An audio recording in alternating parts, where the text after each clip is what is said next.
Adesso abbiamo ancora tutti i radicchi, poi ci sono i cavoli e anche la verdura da fare cotta, le coste, la Catalogna, gli spinaci. Sono proprio i produttori i protagonisti dei mercati di Campagna Amica Treviso, la rete di mercati promossa da Coldiretti che sostiene l'agricoltura e l'alimentazione made in Italy, un'azione capillare che copre tutto il territorio della marca trevigiana e favorisce l'incontro tra produttore e consumatore. Il motivo per cui nasce Campagna Amica, poter accompagnare questo incontro e quindi dare la possibilità ai cittadini di conoscere il prodotto ma anche il produttore.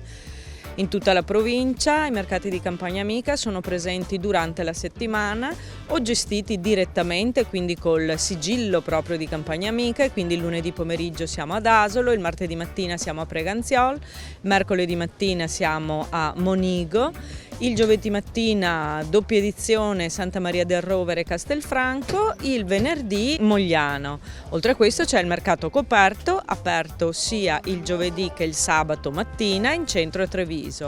Va detto che poi gli agricoltori di Campagna Amica sono presenti nei mercati agricoli un po' in tutta la provincia, quindi anche a Spresiano il martedì mattina o il mercoledì a Conegliano, il venerdì a Vittorio Veneto, il sabato a Oderzo, Montebelluna, per chiudere con la domenica a Valdobbiadene, quindi tutta la provincia e tutta la settimana hanno la possibilità di avere il prodotto agricolo. Prodotto agricolo quindi come parola d'ordine, ma cosa vuol dire? Vuol dire che nei mercati i produttori portano esclusivamente quanto prodotto dalla loro azienda, quindi frutta e verdura solo del territorio, solo di stagione, le carni del proprio allevamento, i formaggi trasformati dal proprio latte.